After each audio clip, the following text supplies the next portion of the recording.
For those that don't know, I am a former on-air personality.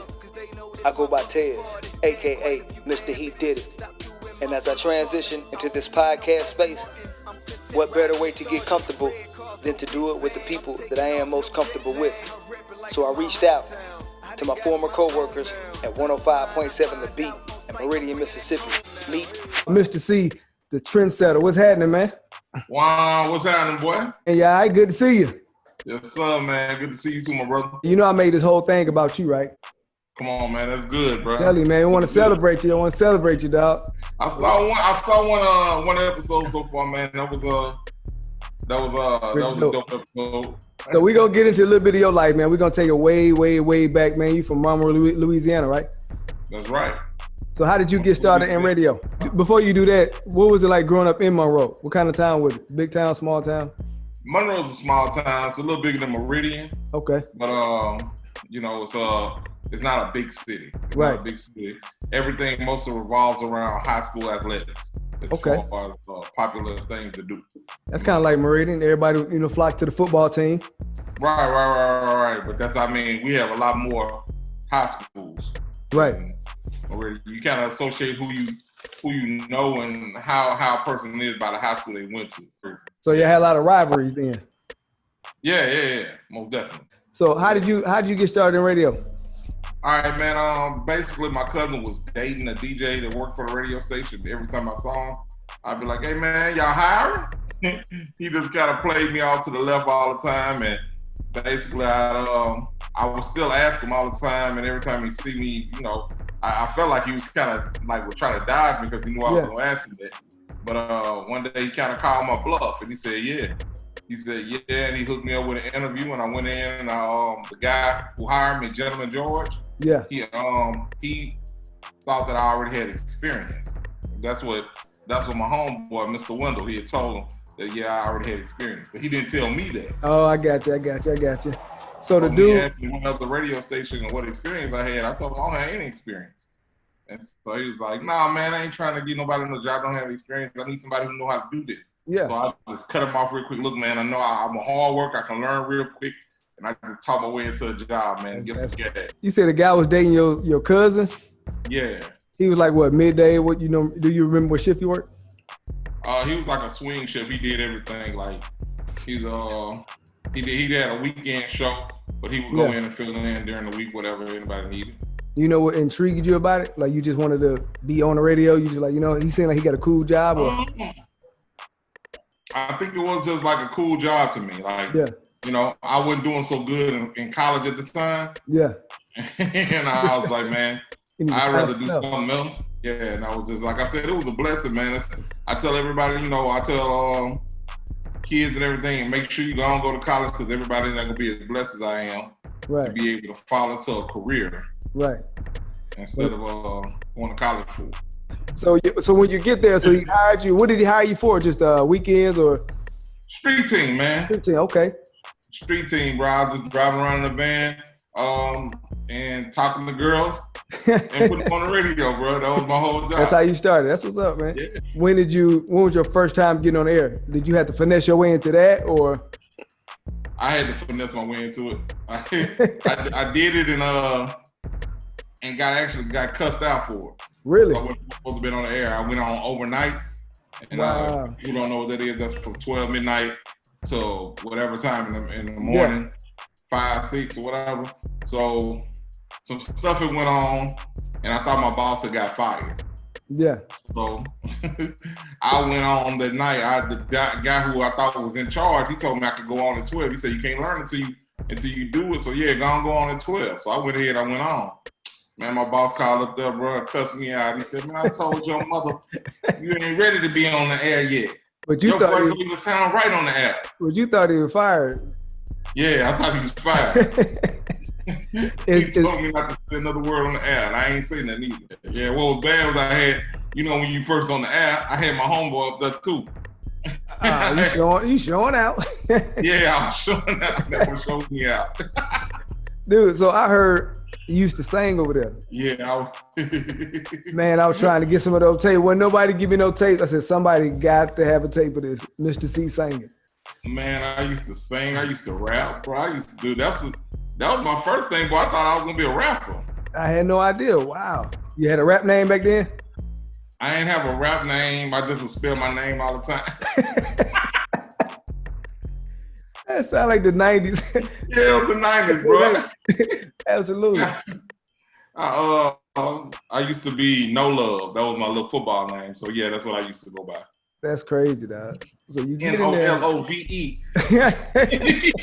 I get it. Nah, you went from New Orleans. Never mind. I was saying no love. Okay. Nah, no love. Like I ain't show no love on the football field. So how you get past that? You get cussed out your first time on the radio. How did you end up like get on it, like getting hired to actually work?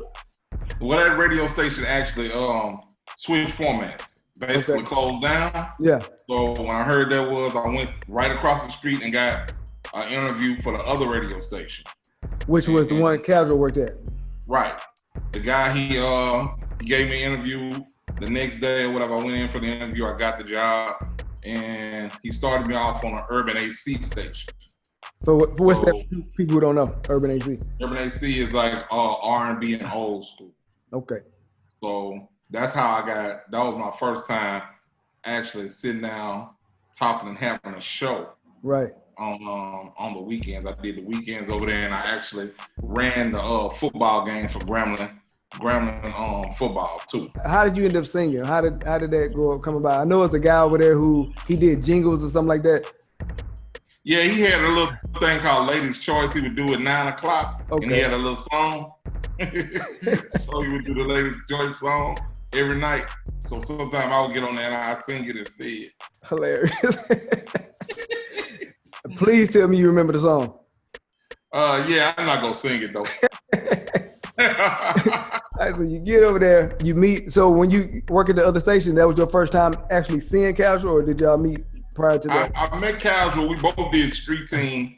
He did it for the other station. I did it for another station. So I saw him one time.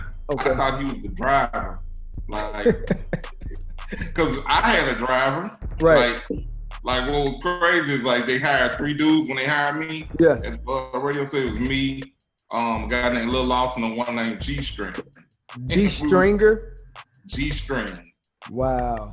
Yeah. Okay. So, yeah, we were the bomb squad. Okay.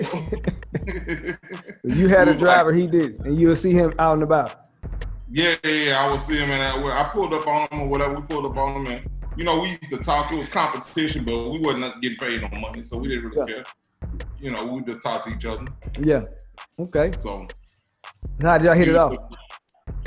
I mean, whatever it was, man. He was a little dude, man. Like, that's all I thought, man. Little dude or whatever over there. They got a new little dude over there. Right. All right. So y'all end up working together. Yeah. How did that kind of form y'all relationship? Like I said, he moved to Meridian before me.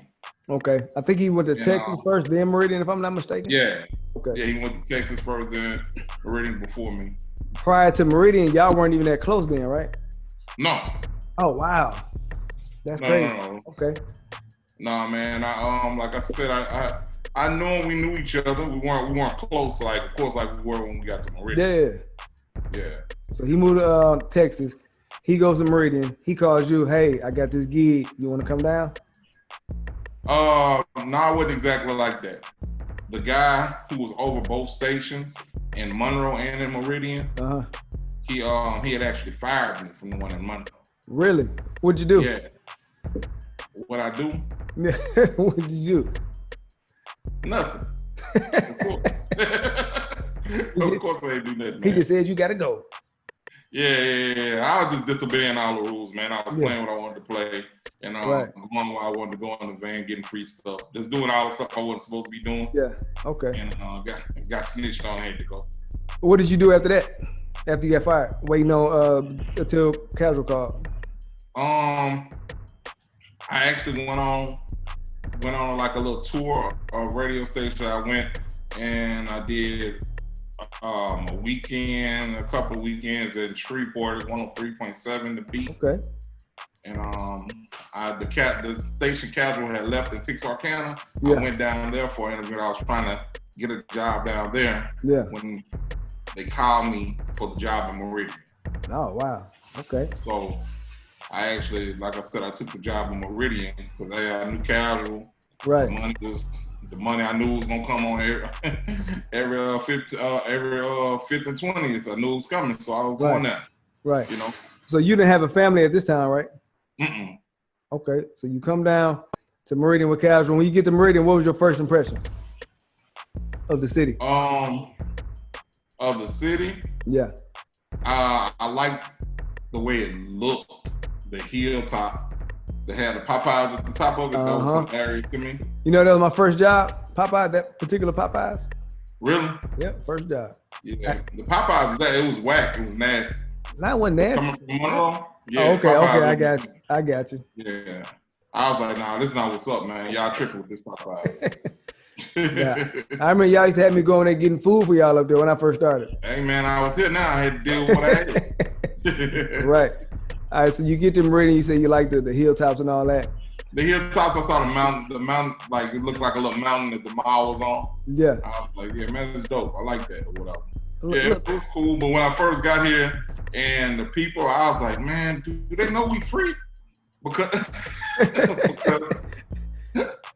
just the impression I got from a gas station. But something happened in there. I can't even remember what it was. I was like, man, do these people know we free, bro? You deep in the South now, buddy. Yeah, bro. It was really different. It was a real big culture shock. Right. Just from Monroe to Meridian. Who was the first person you met? L Boogie. I heard that name before.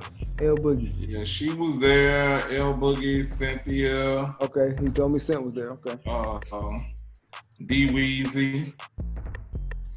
Like I met all those people. Yeah. Those are the friends. You know, all the people. Mike Sterling, the man who cut the checks at the station. He was probably the first person I met there. Yeah. So Big Grip didn't come down with you right away, right? No, he didn't come down. Right away. Later. Okay. Yeah, he came down a little later. So what did you think about like being on the air? Because I know y'all had to change the format and y'all had to compete with I was the other station in Meridian at the time. I think Baby Bruce. 179. I think so. Did you feel like you had a lot of competition on your hands? I didn't know. Like Casual was telling me not to worry about it, but but you know, in my history in radio, I knew that if you had another station there that they had and they played the same thing you played, people listen to both stations. Right. And it just wasn't the truth. 105.7 kind of had taken the whole market by storm. Right. And you know, wasn't nobody really messing with the other station. It's like y'all changed the whole culture of radio there. Like I had never seen people flock to the on-air personalities like they did when y'all got there. Like I would listen to the radio before y'all got there, but it wasn't the same like energy. Like y'all brought this energy that was like, I gotta, wherever they at, I gotta be. You know what I'm saying? Word. That's the energy y'all brought. That was the plan. That was the plan. That's, you know, that was how we tried to do it, man. That was how we tried to deliver the energy from us through the radio waves. Right, right. I heard you had this thing about drops. Yeah, I had to get some drops, man. I needed some drops, bro. Dude said he trained you, and he was like, all right, yeah, whatever. Hey, I got that. Let me go get these drops real quick. Yeah. Yeah, you try to tell me how to run a mix. Man, I don't care nothing about that. Look, bro, I know how to, you know, press this and press that and jiggle gonna mix. Oh. I gotta get some drops, man. That's hilarious, dog. Do you remember how people react to you when you first started going out, or people calling in? You remember anything like that? People calling in were funny, man.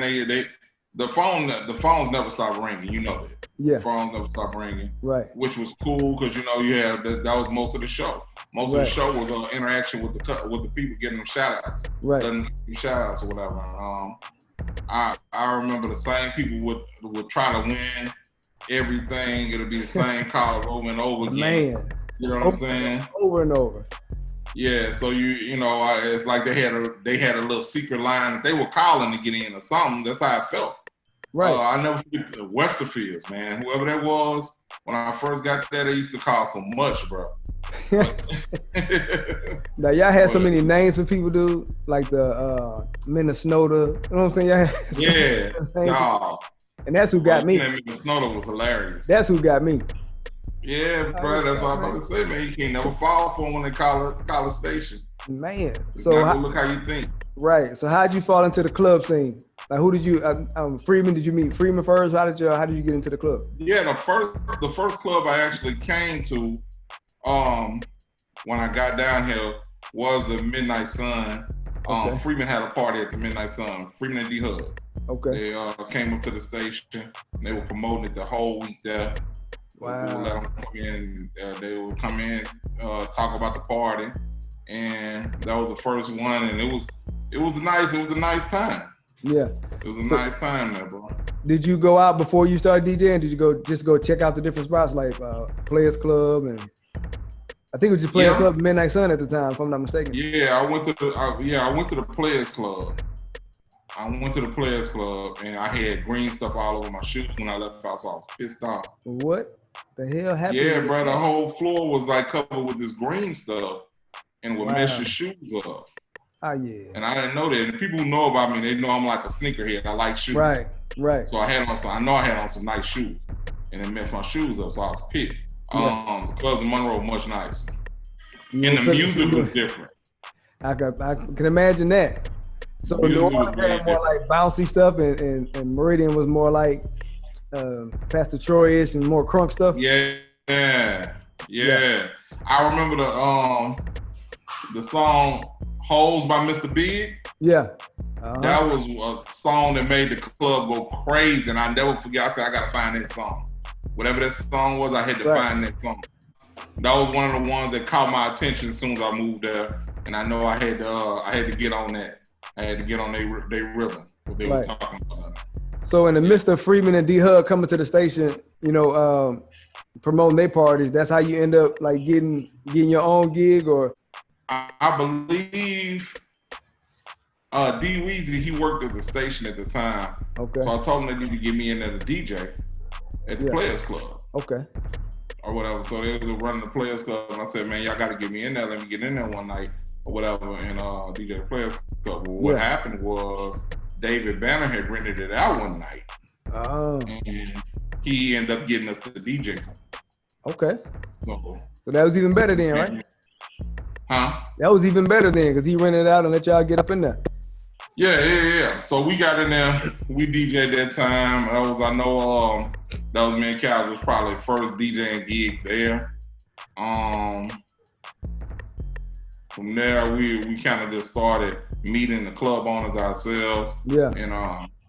And seeing how to get in the clubs. Like we would rent out the club ourselves and throw a party. Tell me about the time y'all had to. Y'all didn't have any DJing equipment, so y'all just basically had some disc changers playing at a party. Yeah, that's what we did, man. That's what we did. We had, and I think we rented those. Yeah, what he said. He said y'all rented those. Yeah, we rented those, man. That was at the Club Alamance, I believe. Yeah. Now y'all put me onto a couple of plugs as far as renting equipment from. Shout out to the homie Short. Yep, Too Short, and it was another guy from Philly. What's his name? Hustle Man. Hustle Man. Yeah. He said he brought a whole desktop or laptop or something to the club. Yeah, man. Hustle Man. Hey, look, Hustle Man was ahead of the game though, for real. Hustle Man had all this stuff. He had a whole DJ controller. Wow. Situation going on before they even had these. He would pack up his whole thing, put it in his little hustle van. Yeah. He'd come down there and set up, man. He had the most speakers you ever hear in your life, though. All right, so So you get in the club, your first time DJing, was it whack? Yeah, I'm sure it was. I'm sure it was, because I remember this lady that had a song called Bend Your Back. I ain't had it. I think I remember that. And that's all his way. She was drunk. She wanted to hear Bend Your Back all night.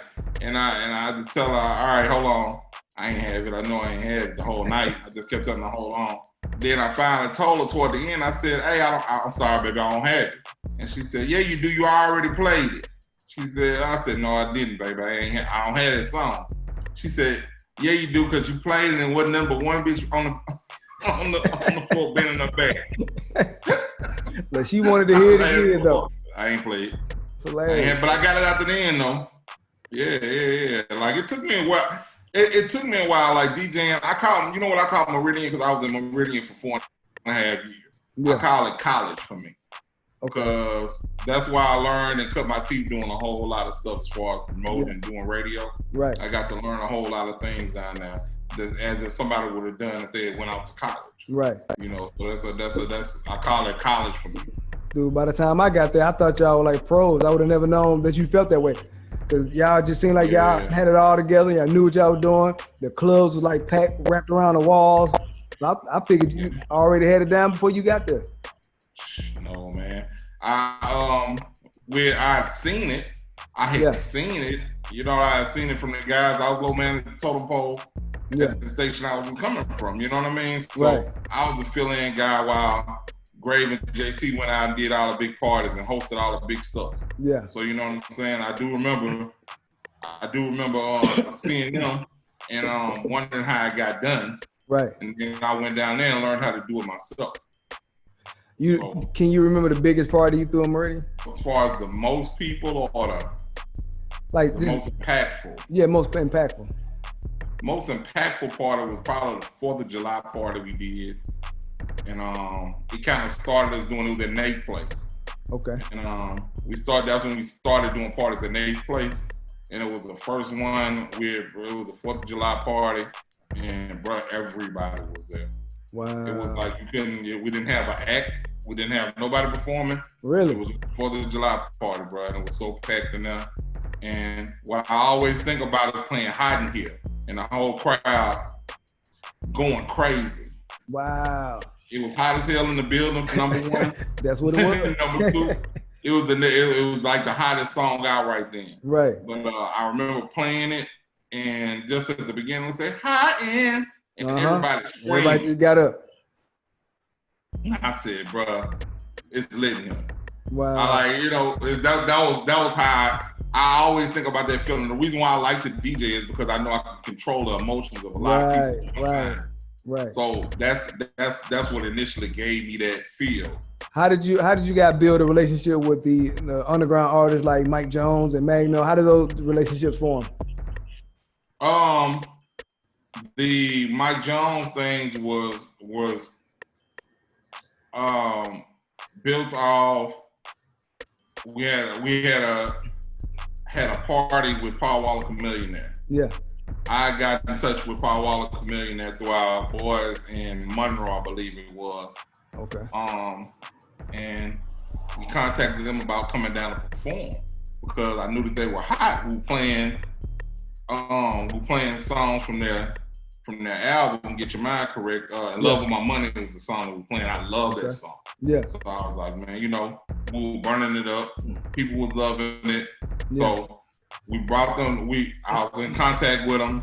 We set up the show and they asked like last minute, hey, can we bring some of these other guys from Swisher House down and open up for us? Is it cool? And it was like, who are they? And they was like, yeah, Mike Jones and Magno. And I was like, all right. I didn't know who they was. It didn't matter to me. I'm about to say, at this point, you hadn't heard any of their music yet? Mm-mm. Oh, nope. Wow. Okay. I just knew that they were on Swisher House. And I knew that was like the popular, because me, I never did listen to Screwed music before that. Yeah. Like Screwed and Chopped, I wasn't on it. I didn't like it. Wow. But after them, they put me down on it. Right. So when they got there, they performed and they did this freestyle to the Move instrumental. They did their thing or whatever, and Casual was hollering at their manager at the time. Yeah. So he built a relationship with them. They went back and they did a freestyle and they put Casual's name in it. Oh wow. So they put Casual's name in the freestyle, so boom, we playing that on the radio. Exactly. And it just took off from there. It took off from there, man. It's like y'all had a relationship with a lot of Texas artists. That's how I ended up meeting Mike Jones and Magno. That's how I ended up meeting Lil Flip and a lot of guys from out there way. So it all stemmed from that relationship. Yeah, this was one of the smaller markets that they hit to blow themselves up for the bigger markets. Yeah. Meridian put some people on the map yet. Man, I already know, man. Tell me about the McIntosh Farms. MR.HEDIDIT Farm, man, that was a different experience in itself. We had been hearing about it, and like I said, once we started throwing shows, we started having to look for bigger venues, right? Because a lot of people were coming out to the stuff. We got in touch with them. We went out there. We set up a date. I know we did Chop out there. Yeah. I know we did Chop out there. Now, we had done Chopper in Meridian before then, which was bigger than it ended up being at the MR.HEDIDIT Farm. Oh, wow. But, yeah. It was like people, but it was a line trying to get out to the MR.HEDIDIT Farm. They had people trying to get out there. You know, I actually was late. And if anybody knows anything about me, they know that's not unusual. Nah, it's not. But I was a little late getting out there, so I got caught up in the traffic trying to get out there. And actually,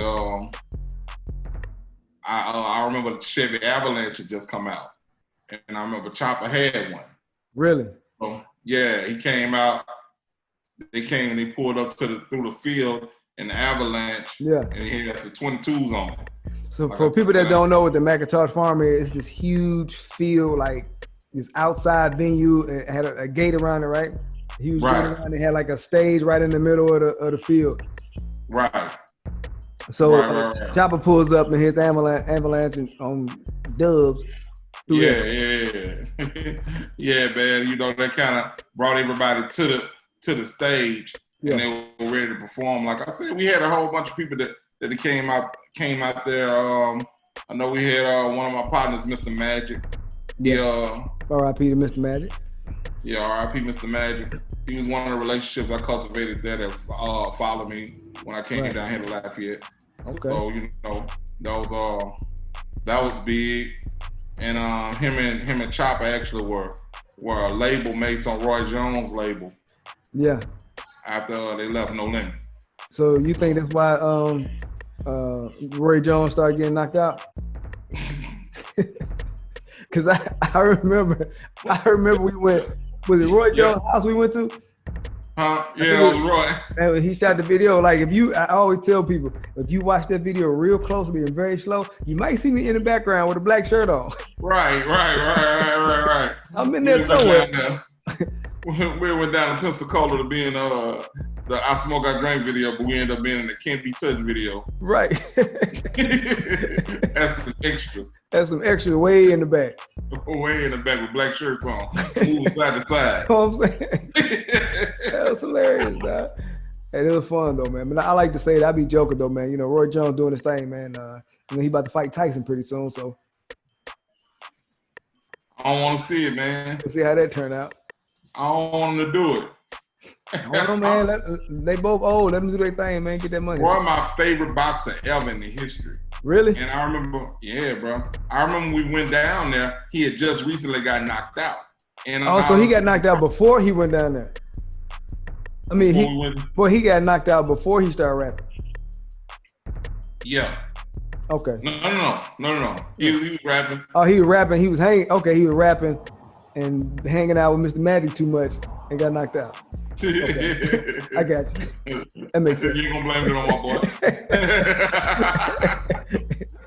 I'm joking. You make comfort.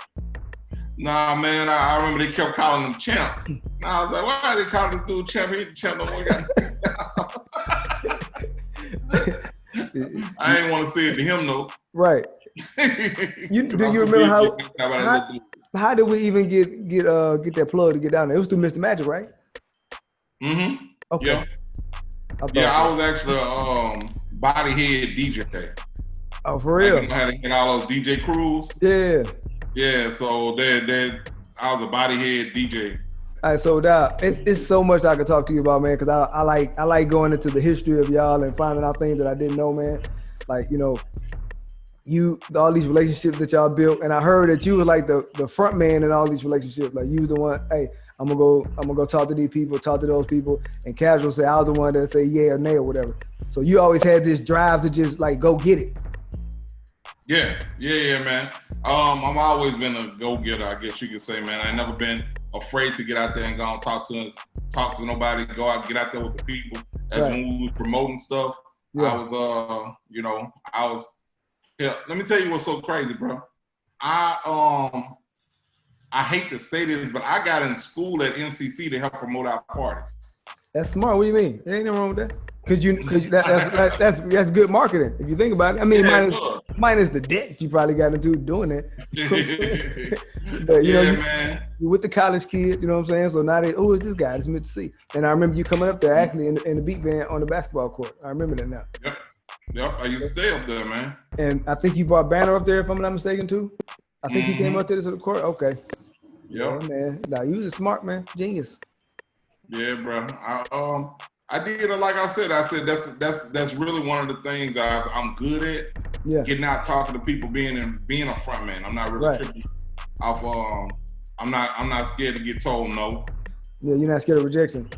Yeah, because I'm gonna talk to everybody. It sounds like to me that being inside the booth in a radio station, you don't really care about. You just using that, to get you out to do the things that you really want to do, like promoting it. You know what I'm saying? Being in people's face, you much rather do that. I guess so. I mean, no, I love being in the booth. Like that's I'm most comfortable in the booth, talking to people. Being able to control, like I said, being able to control how people feeling through music. I love that. Man, I didn't know how that felt until I actually started having to do it. But we're gonna get into me showing up in a second. But so you start throwing all these parties, you're doing good, you out here in the streets. You got a relationship with all these different artists, build a relationship with David Banner. So at this time, were you thinking like you want to stay in Meridian, or was this like you passing through here? I really wasn't thinking past Meridian at the time. You just in the moment. Yeah, I was in the moment. I actually was in the moment. A lot of stuff happened for me to end up being in Meridian anyway. Yeah. So like I said, I just kind of embraced the moment as basically, like I said, college. Right. So when did Big Grip come? So I know we skipped over a lot of stuff, but I know Big Grip came shortly after you came. Grip came a couple of months after I got down here. He Grip actually graduated high school, and then I brought him down there with me. I told him I had a hard time filling his shoes, boy. Yeah, man. He had some big shoes to fill. Boy, that was difficult, man. Action-packed, man. But he also thought I was gonna be. Man, he also told me that you used to tell him, "Hey, I got this little dude that can rap better than you." I told him that. No, I was trying to form a super group. I said, I got the new UGK right here in my hands. I just got to get them together. Hilarious, dog. Yeah, man. So tell me about all your castmates at the station, man. Of course, you and Casual got cool. Jenny Jane, what was your first time meeting her? Do you remember? Jenny James she was doing an internship. Okay. She was in college. She was in college doing an internship. Yeah. And she mentioned that, and I didn't know that she was the intern when I first started too. I thought she had already got hired on. She said she was still interning when I got there. And she was talking on the air. Yeah, she said, that's what I told her. I said, I think you already hired. Yeah, I think she was already hired then. Yeah. If she was on the air when she was doing the shift, she had been hired. Right. I told her she was a hustler, boy. She worked. I think she went to school in the daytime, came to the station. Sometimes she brought a kid up there. She was doing homework up there. So, man, Jenny James was hustling. Yep. True story. Yeah, man. True story. Just getting it in. So, was she there before Hot Sauce, or Hot Sauce came after that? Hot Sauce came before her. Okay. Hot Sauce came before her because he did Midday before she was the Midday Diva. Right, Midday Diva. Hey, let me tell you a quick story about how you tried to throw me to the wolves. Mm-hmm. So they had Meridian High. You know what? Let's go back. All right. So everybody at the station, you mentioned Casual, you mentioned Hot Sauce, Jenny Jane, Cynthia, Big Grip came, and then he ended up leaving. I meet you and Casual at a talent show, rapping with my brother. I don't even think we had a name. We just ended up showing up to the talent show. And I asked where y'all hiring. I come up there, do an air check. Casual didn't like it, sent me home, came back, did air check. Bam, right? When you first heard about a new guy coming to the station, what did you think? And did you hear my air check before I got there? I had asked him because all of the other little dude stuff, Yeah. I was Calvin's little dude. Yeah. So he had me doing the little dude stuff. So I needed a little dude. Yeah. I needed a little dude to do my stuff. So I remember Calvin had me doing some little dude stuff one day, man. I said, man, what happened to old boy, man? Old boy from the talent show thing, bro. I said, he's like, nah, man, that dude gonna come back. He gonna do another act check, bro. His act check suck, bro. I was like, oh man, we can work on that, bro. Let's get him in here. That's how I felt. So I get there, now you got a little dude to kind of, I think you trained me. Yeah, man. That was one of the funniest stories, man. Man, go ahead. You want to tell it? You want me to tell it? Man, I don't know how your version go. My version the same way as yours, probably. But like I said, man, I need a little dude to do my stuff for me, bro. So while I was on the air, I had you running the board for me. I showed you, hey, look, this does this does that. Let me know when the commercial come on. I'm gonna go upstairs. I'm gonna go finish doing the log. Because I had to do the log for the next day, the music that plays the next day, right? So you would come run upstairs and come tell me when it was time to come talk. I'd come run downstairs, do my break, go back up there. Right. And so that happened about 3 or 4 times, probably 2 days in a row. Yeah, you tried to drag it out. On that second day, you said, hey man, I just want to let you know I ain't gonna be doing this too much longer. So I bust out laughing. That sound about right. I said, man, let's do it real, man. Sound about right. Like every time I hear stuff like that, I think about what my mom said. I told her when I was like 4. She would tell me to go upstairs to get something, and I come downstairs, and she'd send me back upstairs to get something else. I come back downstairs. She at the 3rd or 4th time, she said, I walked to the steps and said, up the damn stairs, down the damn stairs, up the damn stairs. And that's all they're playing in my head. This nigga trying to treat me like my mama. You know what I'm saying? He got me going back and forth. But but from that day, I had no idea we would become as close as we did. We had shared some moments in that booth, man. Hilarious stuff, crime stuff. I learned so much about you and your past that I had no idea. It's crazy what you can learn about somebody in that little confined space. Yeah, true story. You know what I'm saying? But back to Meridian High, my first time, like just going out there, what you doing? It was a pep rally. Yeah. We get to the pep rally. Pep rally hadn't started yet. We get to the part where we're gonna set up at, and mind you, the building is just packed. The whole gym is just packed with pep rally kids or whatever. Right. You tell me, hey, now by this time I'm on the radio doing weekend nights, so I'm familiar with being on the radio, but not talking in front of people yet, but I'm cool with being on the radio by this time. You say, hey, I forgot something. I don't know if you forgot it at the station or in the car. I can't remember if you forgot it. I think you forgot it at the station. It was the station, yeah. I had to go back. And so you was like, hey, I need you to go ahead jump this pep rally off. Yeah. While I'm gone. I'm like, what? So you leave, I literally just stood there. Literally stood there. And you was like, you came back, you said, what happened? I said, I couldn't do it. I couldn't do it. So man, you came in there, you grabbed that mic, dog, you looked so comfortable and fearless. I said, dog, okay, that's how you do it. I'm just trying to watch, like, okay. So you just gave me the mic and said, man, hit that, he did it. So I hit that, he did it, and got back in my shell, like, he did it. Got back scared. But I had to figure it out, man. I'm glad you did that. And a couple other times that y'all kind of threw me out there to get me kind of comfortable with. I remember we hosted the Ricky Smiley comedy show. Ah, man, I forgot all about that. Yeah, no, I did. That was the most hilarious thing.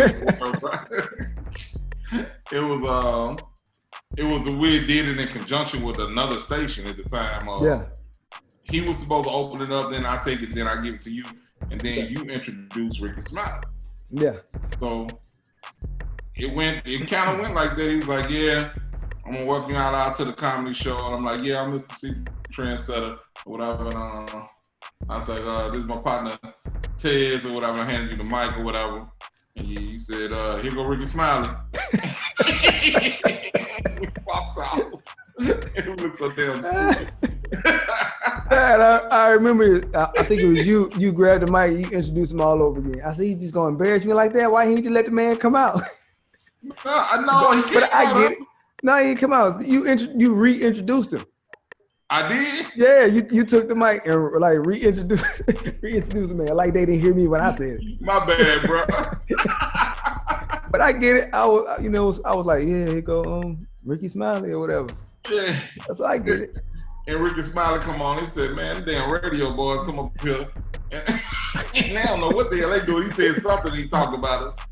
So he the first comedian that clowned on me then, because Cheryl Underwood came up there and clowned on me too. So yeah, man, those are my beginning times, man. When I got there, I wish I don't know how long it was between the time I met you to the time that you left. But probably about 2 years. 2 years. Okay, good. I guess that's enough time for me to kind of train. Because I remember a few times here and there, y'all would ask me to kind of not take over the party, but like DJ a little bit. You know what I'm saying? To kind of get familiar with it. Because I really didn't go out when I first got there. Y'all be like, wow. Hey, you coming to the club? I'd be like, nah, I'm straight. You know what I'm saying? Because one, I would get off super late on the weekends. And Friday night, my brother played football, so I was kind of upset that I couldn't go to the game. I had to work the board. You know what I'm saying? Yeah. So I'm like, I ain't trying to go out nowhere. So I finally came. That's when I was asking what's the dude at, man? You ain't gonna hire old boy? Yeah. I had to work the board for the game, man. That's what it was. You had to. Yeah, man. We had to get somebody in there. Yeah, you ain't kidding about that's his brother playing. Nah, bro. I ain't nothing about your brother, bro. I used to hear him on the game. Nuke Jackson gets the tackle. I'm like, this bitch.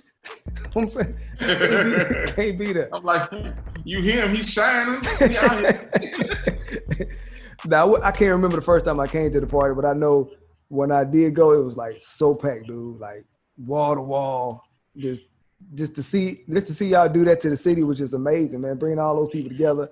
You know what I'm saying? And y'all barely show love, bro. Yeah, man. It's like y'all barely had fights and stuff like that, but it was just crazy. Y'all brought all the schools together, college nights. And I remember a couple of times y'all had me DJ and I started getting a little comfortable. And then what transpired with you leaving? And how did I end up having to take your spot? Because you work prime time, right? Prime time, 6 to 10. Yeah, 10, I get it. Okay. Yeah. All right. No, man. Honestly, bro, it was just time for me to go, bro. Yeah. Like I've been there 4.5 years, and I was like, bro, it's not really a challenge no more. Yeah. If that make any sense. That was what initially started me to looking, and I did start thinking bigger. Yeah. Like I wanted to get in a bigger market. Right. And that was the kick. I said I need to go and get out of here.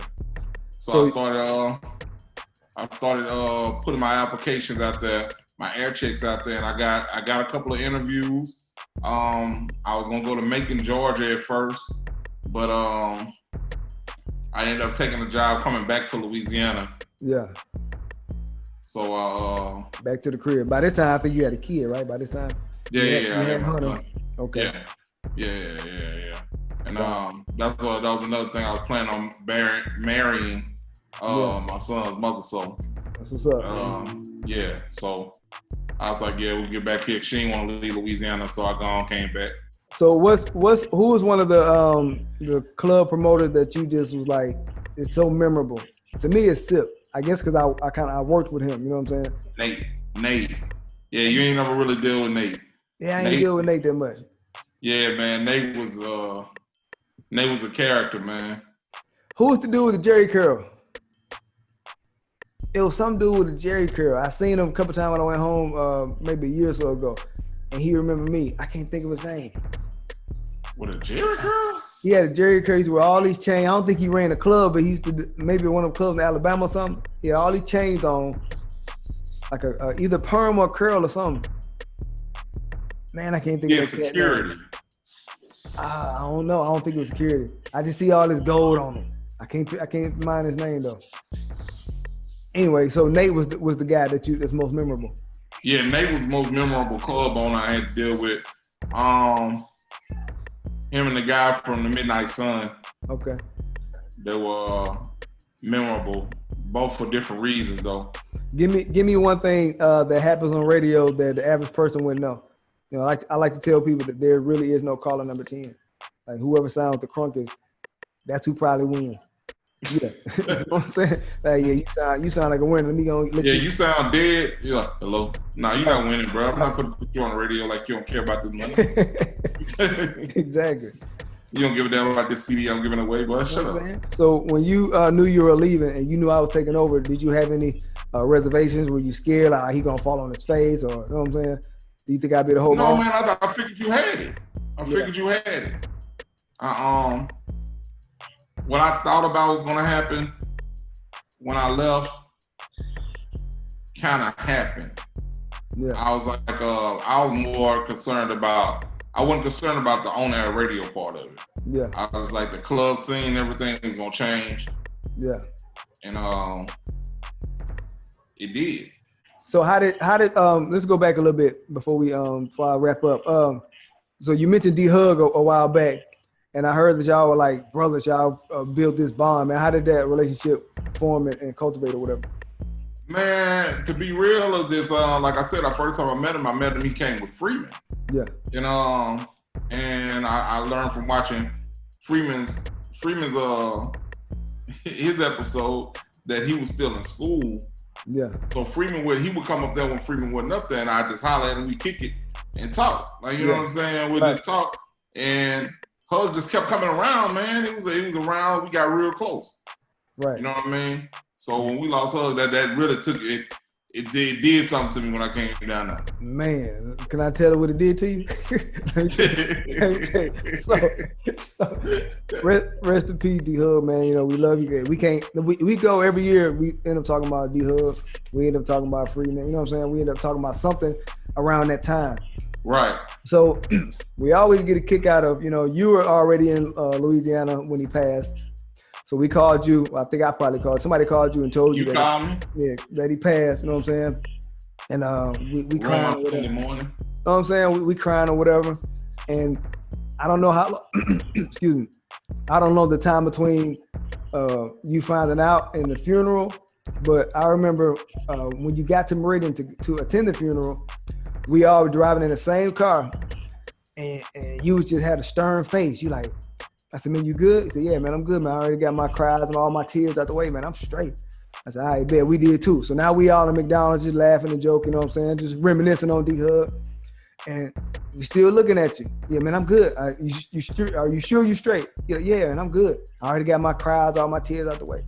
As soon as we pull up in that parking lot, as soon as you step foot on that parking lot, now you just start boo-hooing. Now we looked at you like, bro, I thought you said you got it out the way. Well, it was real then, man. Y'all had been there already. Yeah, man. I'd been to the hospital. I'd been to his family house. You know what I'm saying? So I didn't been all up in that. You know what I'm saying? Bro, I hadn't been nowhere and then know he was in there like that. That was hard. That was hard. Yeah, man. That was a tough one. That was a tough loss, man. Yeah. But so y'all had a bond, and did you and Freeman get close after that, or? I ain't gonna say we got closer. Oh, that's right, because you were already gone, so you just came to the funeral and left. Okay. Yeah. I got you. All right, so we now I'm at a point where I'm pretty much running the clubs and the town and stuff like that, and I go get my homeboy Valente, so we started doing things together, whatever. And now I'm beginning to make a name for myself, and I'm still talking to you on the phone, you know, back and forth and all that. So what were you doing at the time when you left Meridian? I know you started working at the station in Lafayette. Yeah, I came down here and I started working at 95.5 in Lafayette, Louisiana, and I was doing the night shift down here, 7 to midnight. And yeah, you know, like I said, I was trying to carve my little niche down here. Yeah. Okay, man. So yeah, man, I appreciate you chit-chat with me. I feel like there's so much stuff we missing, man.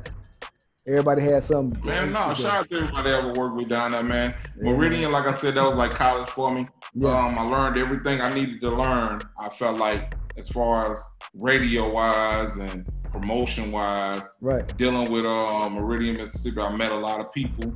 The celebrities, I made contacts then that I use even to this day that